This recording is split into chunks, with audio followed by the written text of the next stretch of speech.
तो विभीषण ने रावण को ज्ञान दिया कि भैया पर नारी झूठी पत्तल है, पर नारी झूठी पत्तल है। रावण ने नहीं माना, लात मार करके सभा से वंचित किया था और सभा से ही नहीं राज से वंचित कर दिया। क्या हुआ? सर्वनाश हो गया, सर्वनाश हो गया। अब वो भरत ने राज्य को ठुकरा दिया, अपने राज्य को। मुझे राज नहीं चाहिए, मेरा भाई चाहिए। आप देख लो रामायण पढ़ के, भाई भाई में कब तक संगठन बना, कभी टूटा नहीं सकता। आओ वही ध्यान दे जब प्रसंग चल रहा था।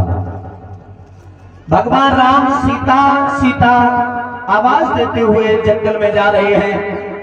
लक्ष्मण भाभी भाभी करके चिल्लाते हुए जा रहे हैं। कैलाश पर्वत पर बैठे भूतनाथ भोले बाबा ने जैसे ही देखा, जवाब दिया राम प्रभु आप, दोनों हाथ जोड़े प्रणाम किया कैलाश पर्वत से। कैलाश पर्वत से जैसे ही प्रणाम किया तो पास में सती मैया बैठी थी। सती मैया को ये बुरा लगा।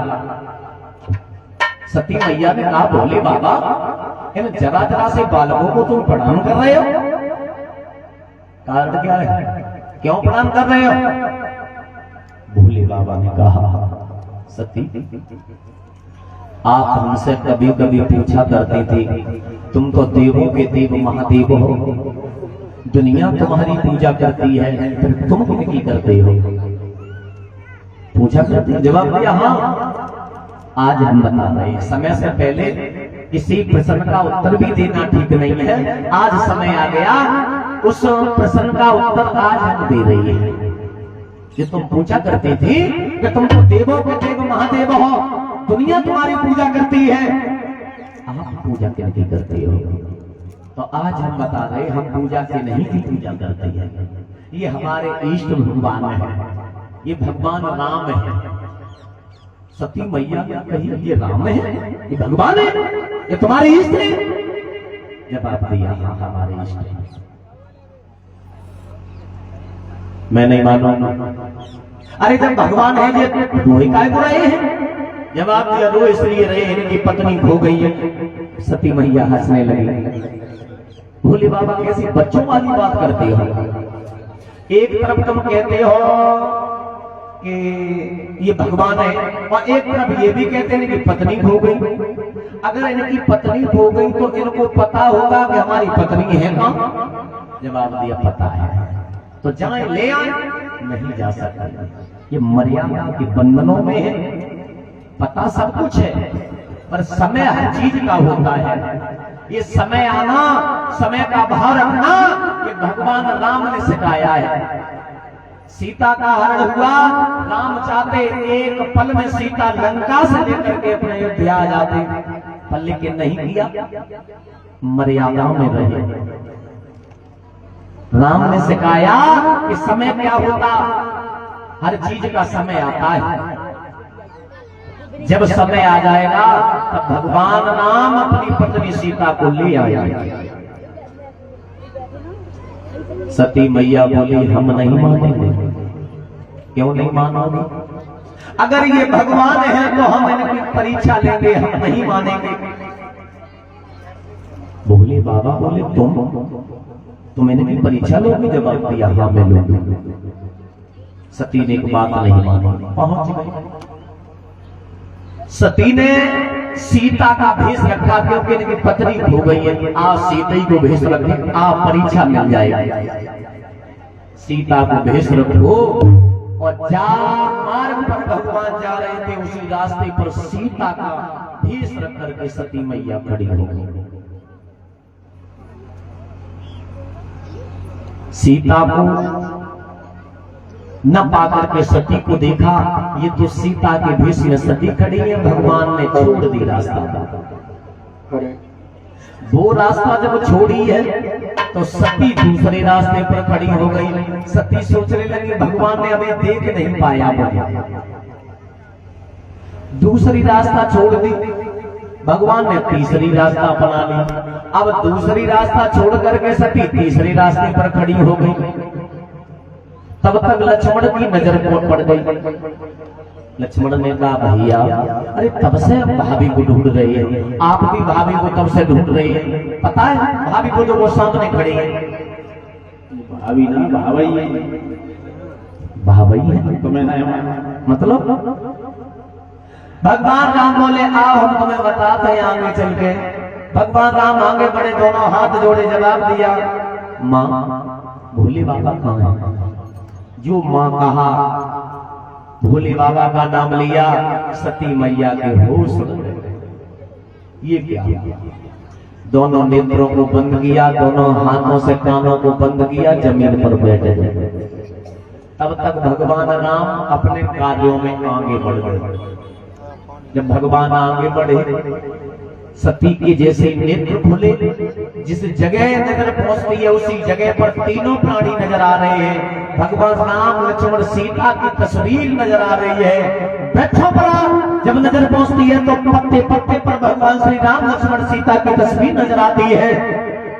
अब वो सोच रही हैं ये तो हकीकत में भगवान थे। याद रखना, जब सती भोले बाबा के पास में आई, भोले बाबा ने कहा परीक्षा ले आओ। सती बोली हम परीक्षा लेने थोड़ी ना गई, तुमने कही हमारे भगवान हैं तो हमने भी विचार किया चलो वो दर्शन नहीं हो जाए तो हम तो दर्शन करने गए। भोले बाबा बोले तुम झूठ बोल रही हो, तन की जाने मन की जाने, जाने चित्त की चोरी, वो ऐसे प्रभु से काल छपो बाके हाथ जगत की डोरी। जवाब दिया तुम झूठ बोल रही हो, जाओ मैं तुम्हें दंड दे रही हूं। कैलाश पर्वत पर समाधि को लगा करके बैठ गए। एक नहीं दो नहीं 87,000 वर्ष तक भोले बाबा ने समाधि को लगाए रहे और 87,000 वर्ष के बाद में नेत्र खोले सती को देखा। सती तुम? हाँ। आज भी? हाँ प्रभु, मेरा स्थान तुम्हारे चरणों में है और भला मैं इन चरणों को छोड़ करके मैं कहां जाऊं? याद रखना मेरे ब्रह्म श्रोताओं। तब तक आकाश की तरफ नजर पहुंच गई। आकाश में विमान जा रहे थे। जवाब दिया भोले बाबा ये विमान कहां जा रहे हैं? ये विमान आपके पिताजी दक्ष के यहाँ जा रहे हैं, उन्होंने यज्ञ किया है, यज्ञ में इनका निमंत्रण है, सब देवी देवता ये विमान ले करके वहीं जा रहे हैं। आपको क्यों नहीं बुलाया? आपके पास निमंत्रण क्यों नहीं दिया? हमसे नाराज हैं। एक बार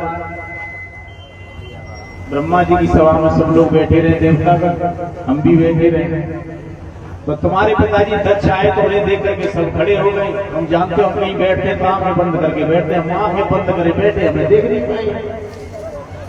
तब से ये नाराज चल रहे हैं, जैसे इन्होंने हमें निमंत्रण नहीं दिया है वो हम इनके यज्ञ में भाग लेने जाएंगे, तो ये कारण है। तो भोले बाबा से सती मैया ने कहा मैं जरूर जाऊंगी। तो भोले बाबा बोले सती मेरी एक बात सुनो कि आदर नहीं हुई है बिना बुलाए।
ठाकुर जी महाराज की, परीक्षित महाराज की शांति बना देते हैं। हरिहर क्षेत्र के किनारे बैठे व्यास नंदन सुखदेव जी समझा करके बोले, हे उत्तरानंदन परीक्षित, जब सती ने भोले बाबा की एक बात नहीं मानी, सती बोली भोले बाबा आप ही कहा करते थे कि गुरु पिता मित्र के यहाँ जब भी जाया जाता है, निमंत्रण आए चन्नाए जाया जाता है, और आप गुरु पिता मित्र के यहाँ आप ही मना करने लगे तो पिता के यहाँ नहीं जाना चाहिए। क्यों नहीं जाना चाहिए? जाना चाहिए, जब कोई पट हो, जब अनमन हो तो नहीं जाना चाहिए। उन्होंने निमंत्रण दिया नहीं तो वहां पर सम्मान नहीं होगा। यज्ञ कर रहे हैं, यज्ञ का निमंत्रण तो देना चाहिए था। मैं जरूर जाऊंगी, मैं एक बात नहीं मानूंगी, आपको सम्मान नहीं मिलेगा, बिल्कुल सम्मान न हो। पछताओ। मेरे पिता के यहाँ यज्ञ हो रहा है, मेरी मैया के यहाँ यज्ञ हो रहा है, साथ की मुझे सहेलियां भी मिलेंगी, मुझे जाना बहुत जरूरी है। एक बात नहीं मानी भोले बाबा की, चली नहीं सती, और सती मैया जैसे ही पहुंची है दत्त प्रजापति के, पिता नहीं बोले, मां भी नहीं बोली, यहाँ तक कि साथ की सहेलियां थी वो भी नहीं बोली। ये हकीकत बात है कि जहां आपका निमंत्रण न हो, जहां आपका बुलावा ना हो, जिस जगह से वहां जाना उचित नहीं है, वहां जाना नहीं चाहिए। और जैसे ही सती वहां पहुंची, सती का जाना हुआ, मैया बोली नहीं, साथ की सहेलियां बोली नहीं। अब चिंता में पड़ गई, ये क्या हो गया। और क्योंकि माताओं के अंदर मुझे ये गुण बहुत अच्छा लगता है, कि माँ स्त्री के लिए पति चाहे जैसा हो, स्त्री के लिए पति चाहे जैसा हो, लेकिन जब ससुराल में जब पति जाते हैं, मैया अपने घर लेके जाती है, तब अपने जाकर के चाहे सेवा हो या न हो खुद करने में लग जाती है। समय से पानी, समय से भोजन, बहुत सेवा करती है, क्योंकि अपने पति का अपमान अपने ससुराल में बर्दाश्त नहीं करते। माँ अपने घर में अपने पति की ससुराल में अपमान बर्दाश्त नहीं करती है स्त्री। ये गुण मुझे बहुत अच्छा लगा। उसी प्रकार मैया सती ने अपना अपमान बर्दाश्त हो गया, पर भोले बाबा का कैसे अपमान हुआ? अपमान ऐसे हुआ कि सब देवी देवताओं के स्थान थे, सब देवताओं के स्थान थे, पर अपने पति भोले बाबा का कोई स्थान नहीं था। जब कोई शुभ कार्य करते हैं तो सब देवी देवताओं को आह्वान करते हैं, स्थान देते हैं, और वहां सती के पिता ने कोई स्थान नहीं दिया भोले बाबा, स्थान नहीं दिया। क्रोध में आकर के कुंड के पास में बैठ गई, अपने पति भोले बाबा के चरणों में ध्यान लगाया, अपने शरीर को जलाया। इतना क्रोध आया, शरीर को जलाया, अधजला शरीर हुआ। पवन देव से आदेश दे दिया, पवन देव हो सके हमारा ये संदेशा भोले बाबा तक पहुंचा देना। भोले बाबा तक संदेशा जैसे ही प्राप्त हुआ तो ये समाधि में बैठे हुए थे भोले बाबा, समाधि जैसे ही खुली तो गजब हो गया।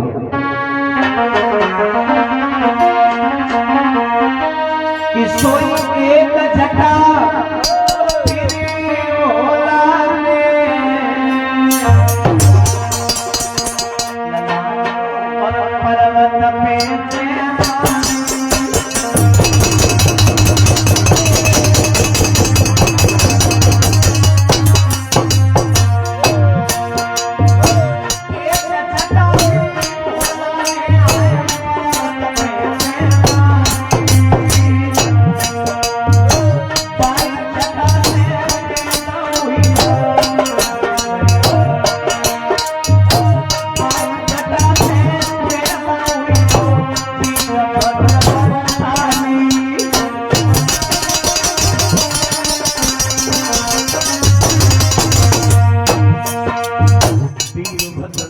साक्षात प्रकट हो गया। भोले बाबा के सामने खड़ा हो गया, दोनों हाथ जोड़ते हुए कहा है उस राक्षस ने, पिताजी बकरियों का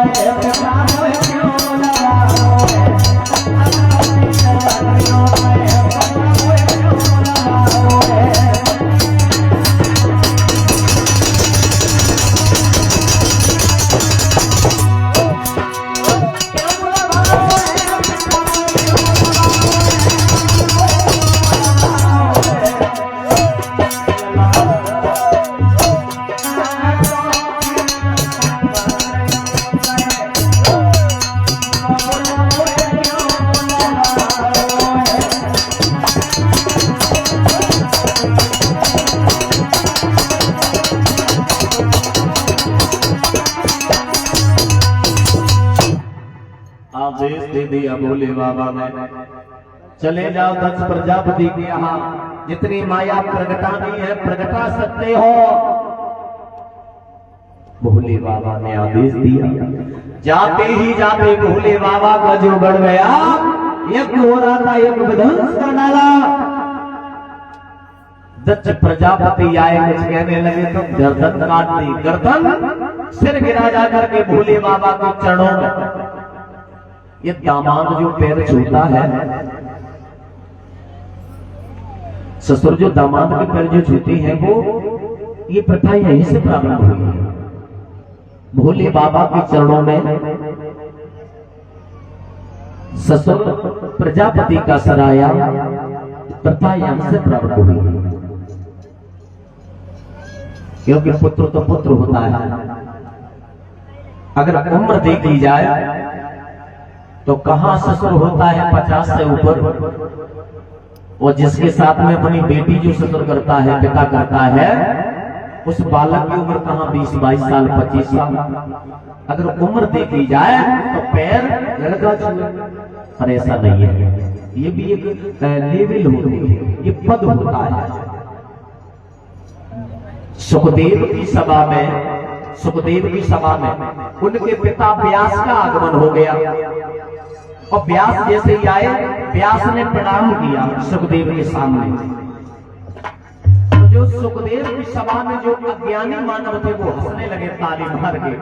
जवाब दिया, ऐसा मूर्ख पिता मैं पहली बार देख रहा हूं जो अपने पिता पुत्र को प्रणाम करता पिता।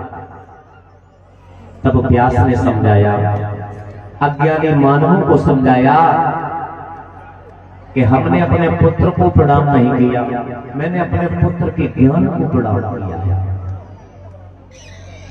ज्ञानी होता वो हमेशा ज्ञान की पूजा करता, जो अज्ञानी मानव होता जिसे ज्ञान नहीं होता, वो अपना छोटा बड़ा कद देखता, उससे कौन बड़ा है तो उसका सम्मान कर लो, और कौन छोटा है हम उसका नहीं करेंगे। ये मूर्खों की पहचान होती है, समझ आ जाती है ये मूर्ख है, ये ज्ञानी नहीं है। ज्ञानी मानव होता, समझदार व्यक्ति होता, वो ज्ञान की पूजा करता है, उम्र की पूजा नहीं करता, छोटा बड़ा नहीं देखता। याद रखना।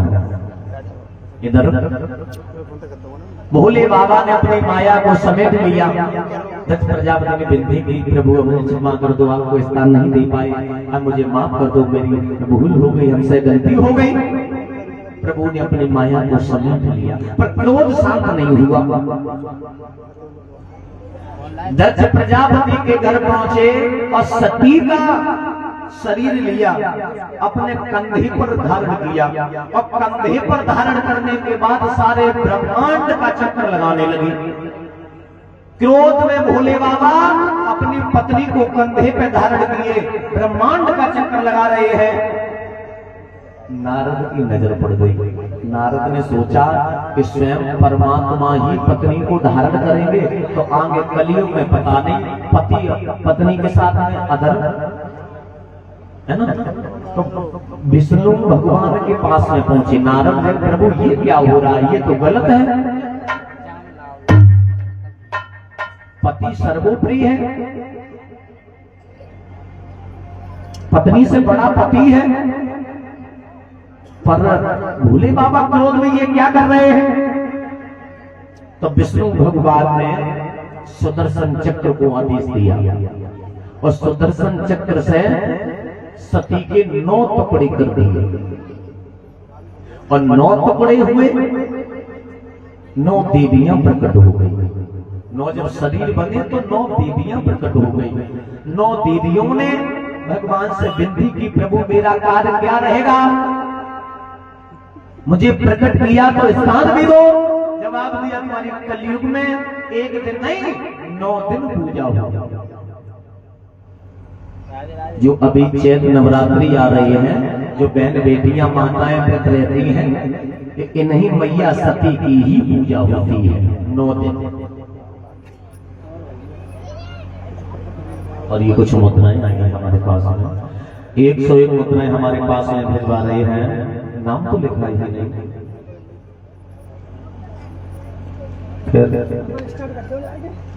भैया की तरफ से 101 मुद्राओं से सम्मान हुआ। संत भगवान का सम्मान कर रहे हैं 11 मुद्राओं से।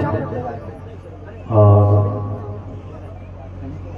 पिंटू भैया ये सम्मान कर रहे हैं, भगवान घर में सुख शांति प्रदान होती रहे। संतों को सम्मान कर रहे हैं, हमारे सभी साथियों को भी सम्मान कर रहे हैं। कलश वाली कन्याओं को एक पेपर प्रदान कर रहे हैं, 11 मुद्राओं से सम्मान कर रहे हैं। कलश वाली बेटियां या बाहर निकला भैया सम्मान कर। अपना वजीफा ले जाओ। याद रखना,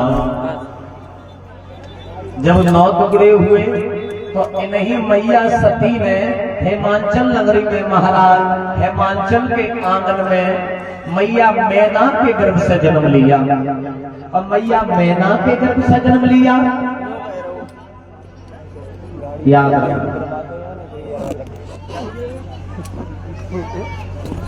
भोले बाबा की शादी इन्हीं मैया सती की गिरजा के रूप में पुनः शादी हुई। बोलिए शंकर भगवान की। ताली बजा करके कीर्तन बोलेंगे, फिर बहुत सुंदर धार्मिक और आगे कथा है।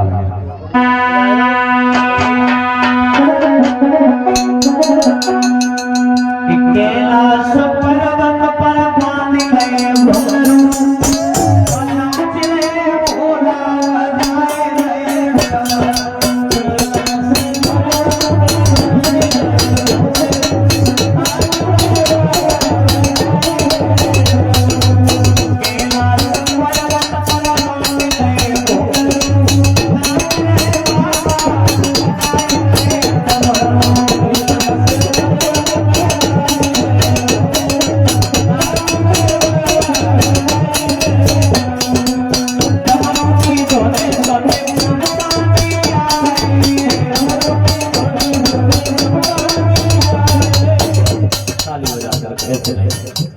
प्रेम से ताली कहते हैं। राम कथा सुंदर करतारी करके देख हाथों को। पहले परीक्षित महाराज, पहले जब भागवत हुआ करती थी तब ये ढोलक बाजा नहीं हुआ करते थे। पहले भागवत ऐसे ही सुनाई जाती थी। ये ढोलक बाजा क्यों जोड़ा गया, इसका एक कारण है। कारण क्या है, क्योंकि भगवान बहुत जल्दी प्रसन्न होते हैं तो संगीत से ज्यादा प्रसन्न होते हैं। संगीत से बहुत जल्दी प्रसन्न हो जाते हैं। इसलिए ढोलक बाजा ये संगीत जोड़ा है भगवान के कीर्तन में। और ये ढोलक बाजा का संगीत जुड़ता है। अगर कीर्तन बोलो तो ये ताली जब बजाएंगे, आपस में ताली मारेंगे तो इसमें भी एक स्वर निकलता है। स्वर निकलता, ये संगीत कहते हैं। प्रेम से तालियों के साथ में बोलेंगे।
शांति से बैठा। विपिन यादव 101 मुद्राओं से सम्मान कर रही है। डॉक्टर ये अरविंद राजपूत ये तितनापुर की रहने वाले हैं, 101 मुद्राओं से हमारा सम्मान कर रहे हैं। भगवान का नैया घर में सुख शांति प्रदान होती रहे, रंग के भंडार बढ़ते रहे, समाज में सम्मान मिलता रहे। बोलिए संत भगवान की।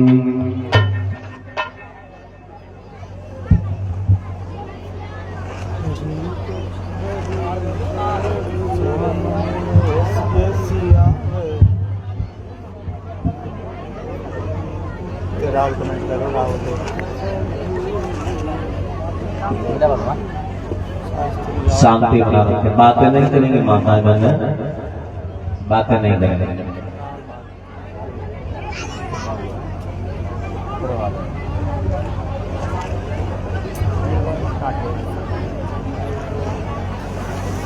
बातें कर लो, 2-3 मिनट तो आपको दे देंगे, 2 मिनट बाद आपका दर्शन आएगा।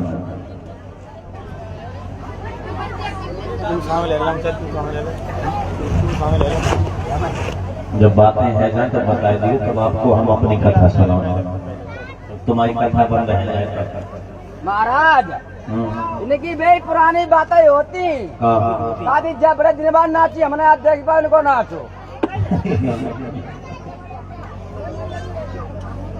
अब शांत है जा, बहुत है, ठीक है।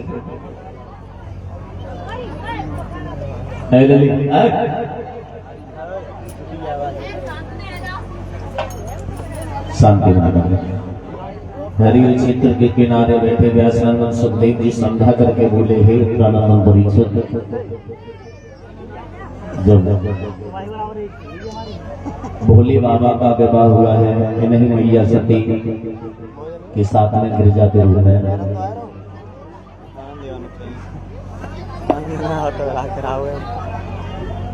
बातचीत अगर करनी है तो पांडाल से बात चले जाओ, बातचीत करके फिर पांडाल में आ जाओ। पांडाल में बैठोगी तो बात नहीं करने देंगे।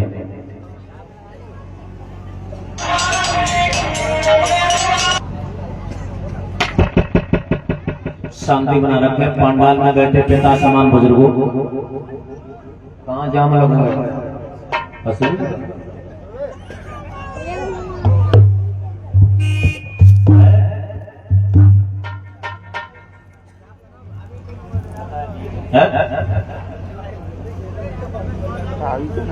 बोलिए गोविंद भगवान की, श्रीमद् भागवत महापुराण की। प्रसंग चल रहा है। सुखदेव समझा करके बोले हैं परीक्षित महाराज को, आपको ज्ञान कराएंगे भक्त और भगवान का रिश्ता क्या होता है। आओ गौर कर लेते हैं। फिर सबसे पहले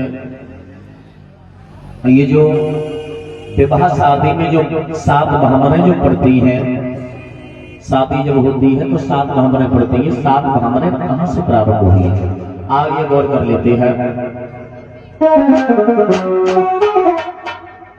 महाराज प्रियव्रत जो हुए हैं,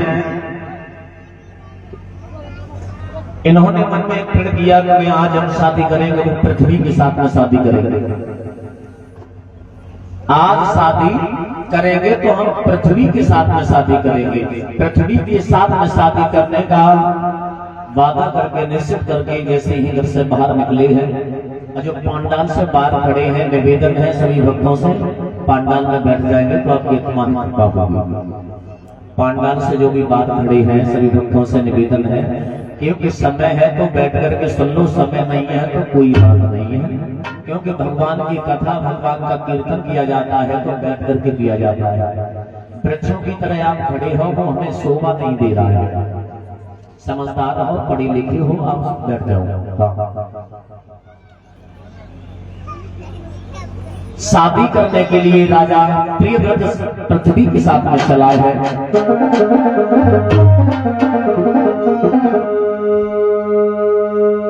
कि शादी को तैयार रहे और सूरज सी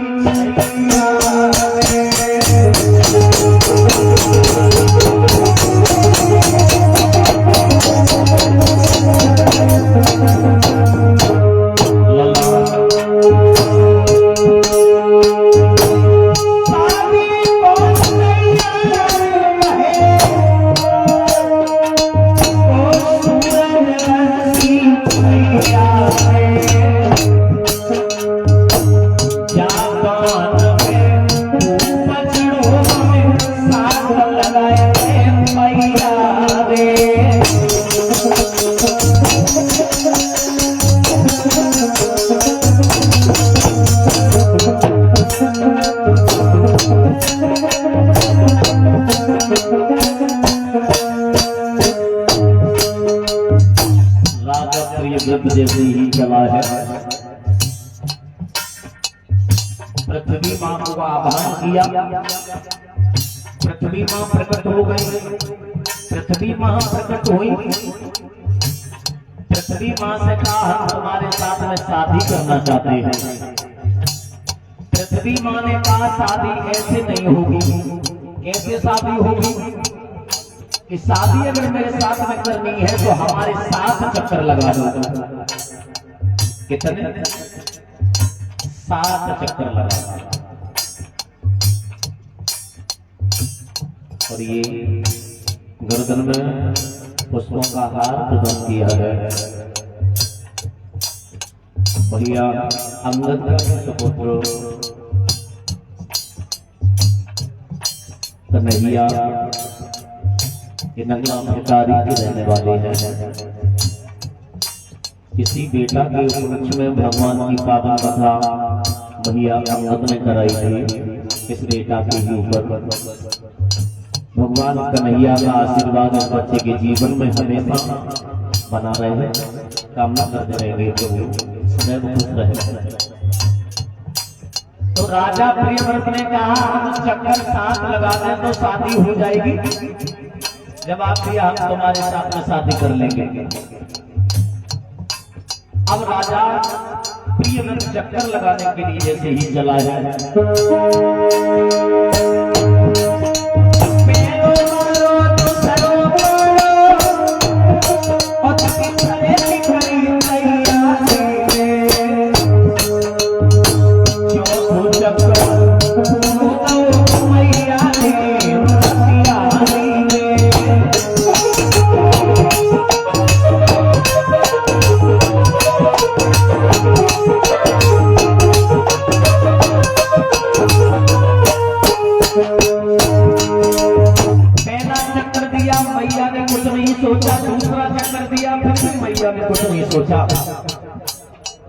तीसरा चक्कर दिया फिर भी नहीं सोचा। और जैसे ही चौथा चक्कर दो तो पृथ्वी मां जो थी, पृथ्वी मां घबरा गई। ये क्या हो गया? अब ये तो 3 चक्कर रह गए, ये तो लगा देगा। अब हम क्या करें? तो मैया पृथ्वी ने राजा प्रियव्रत के साथ में छल कर दिया। कैसे छल किया? राजा चक्कर लगा रहा है, राजा नहीं रुक रहा है।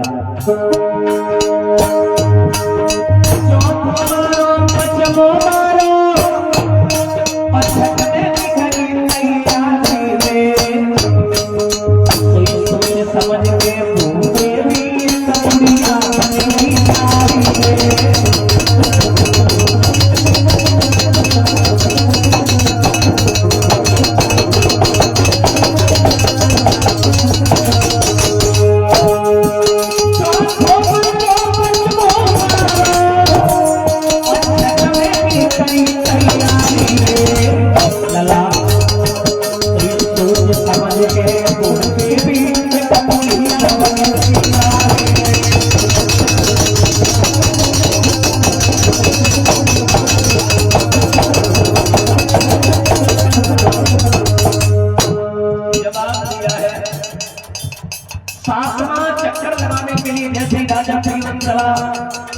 लगा दिए।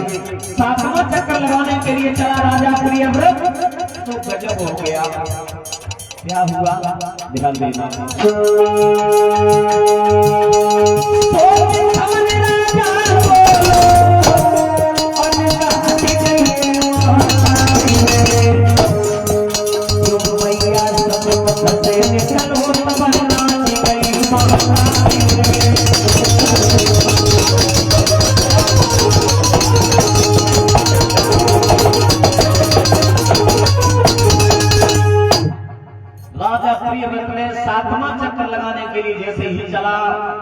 तो 7वें चक्कर में जवाब दिया मैया ने रास्ता से हट जा, मुझे 7वां चक्कर लगाना है।